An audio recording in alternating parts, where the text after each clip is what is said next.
안녕하세요. 모닥불 여행입니다.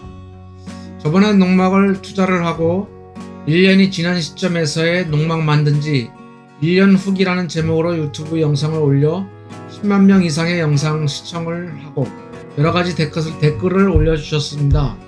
시청하신 분들을 보니 약 5, 60대 분들이 많았고 나와 비슷한 나이대, 즉 직장을 은퇴하거나 은퇴를 앞둔 앞으로 장래를 걱정하면서 검토를 하고 있는 나와 같은 분들이신 것 같았습니다. 그래서 이번 영상에서는 저번에 다루지 않았던 느낀 점 등을 내용을 위주로 하여 농막 후기 2탄을 다루어 보겠습니다.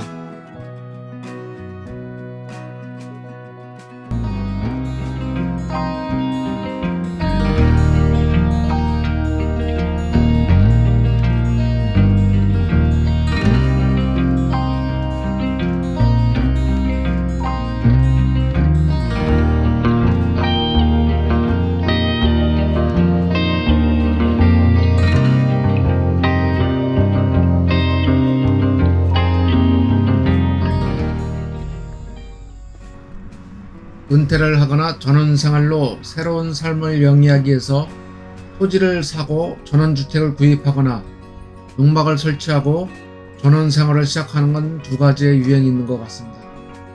첫 번째로 진짜 농업을 전업으로 하고 수익을 창출하는 분들이 있습니다.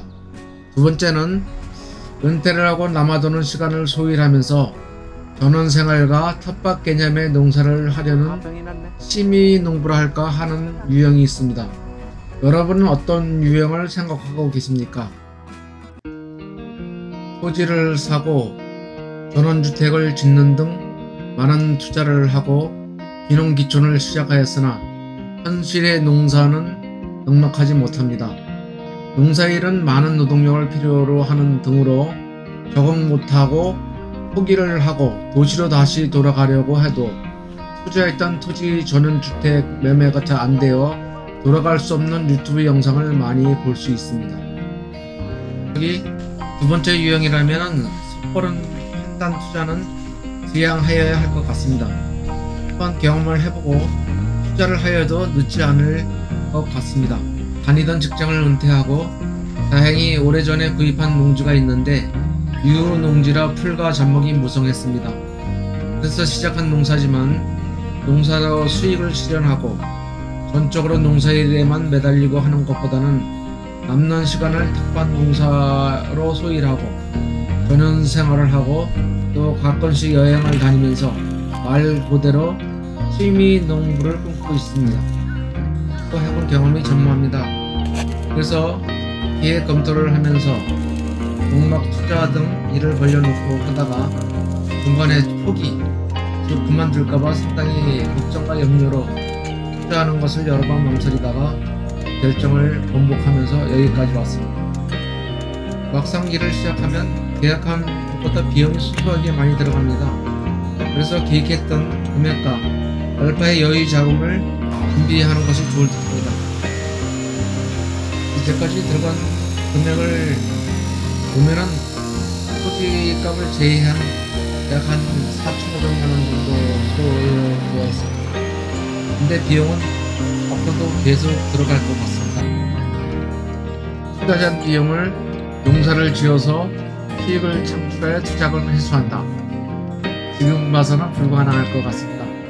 그래서 많이 망설였던 거고요. 그저 취미 비용으로 투자했다고 봐야 할 것 같습니다. 어떤 유튜브 구독자분께서 댓글로 수입이 없을 것 같은데 어떻게 살고 있는지 염려해주는 구독자가 있었어요. 정말 그런 것 같아요. 그래서 전원생활을 느끼면서 텃밭 농사 지으면서 수익을 하려고 시작했습니다. 그렇지 않으면 수익 창출하여 생활에 보탬이 되려면 저와는 접근 방법이 달라야 할 것 같습니다. 그러려면 전적으로 농사에만 전념하고 수익에 대한 많은 연구와 투자를 해야 할 것 같습니다.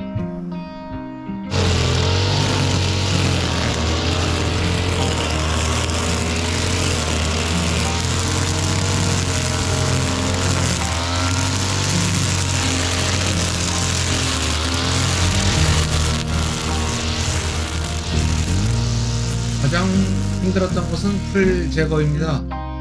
풀이 엄청나게 납니다. 토지 면적이 10평이나 되니 비가 오고 나면 엄청나게 자라납니다. 예초기로 풀깎기 한 번 작업을 하면은 약 4시간이 걸리는 것 같아요. 1년에 3번은 제초 작업을 해야 합니다. 온 전신이 땀을 범벅이 되고 팔은 어떻게 아픈지 허리 또한 장난이 아니죠. 근데 나중에 애초기도 가벼운 걸 살 거를 후회했습니다. 저는 애초기를 당근마켓에서 중고로 15만원 주고 샀는데 가능한 한 가벼운 것으로 사세요.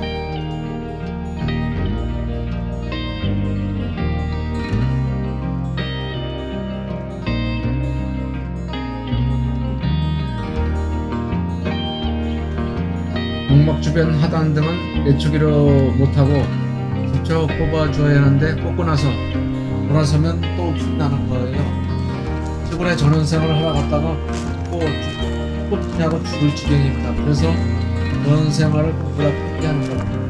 꽃밭에는 맨날 풀로 가득하죠. 꽃밭에는 먹을 거라서 제초제를 사용하지 말자요.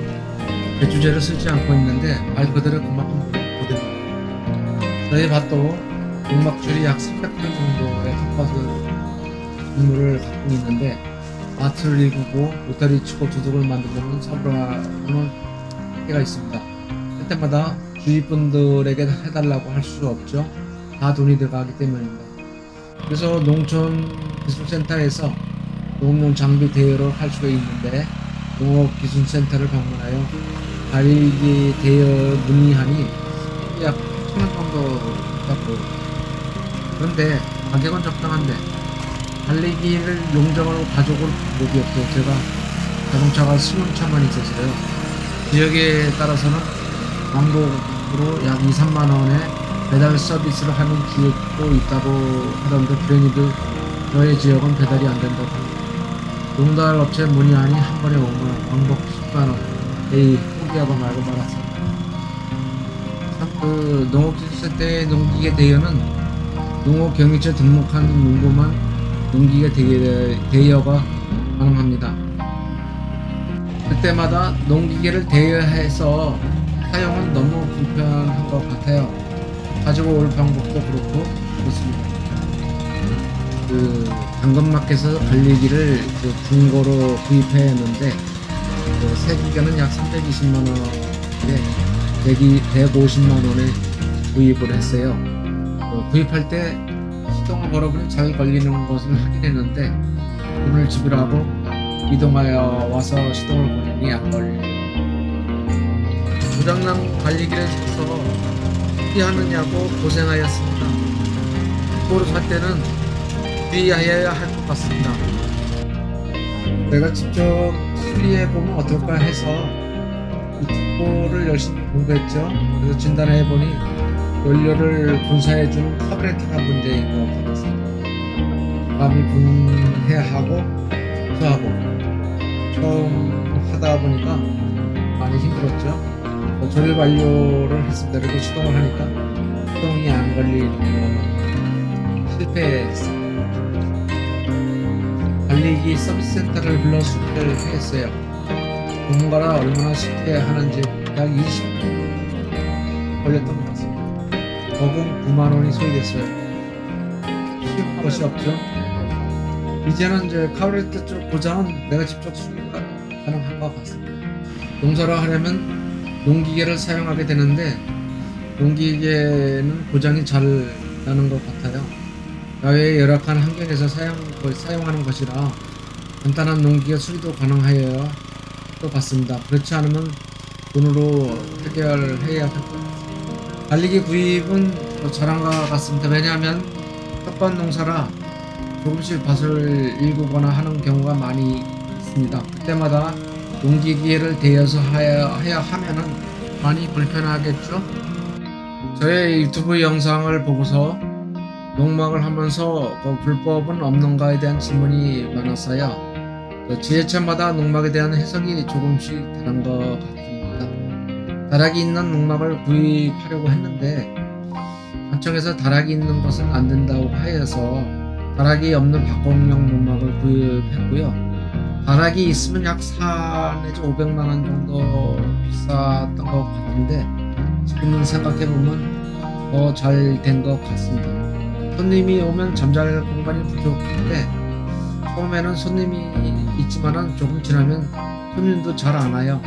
왜냐 하면 모두가 자기 살기가 바쁜데 내가 하는 놀고 있는 정화조는 정식 허가를 하고 설치하였어요. 5인용 단독 정화조를 설치하였고 상수원 보호구역 같은 곳은 목표횟수 정화조를 설치한다고 하고 또 정화조 설치 허가가 안 되는 지역이 있는 것은 영상에 농막 앞에 팥석을 깔았는데 농막에 팥석을 까는 것도 불법이라고 합니다.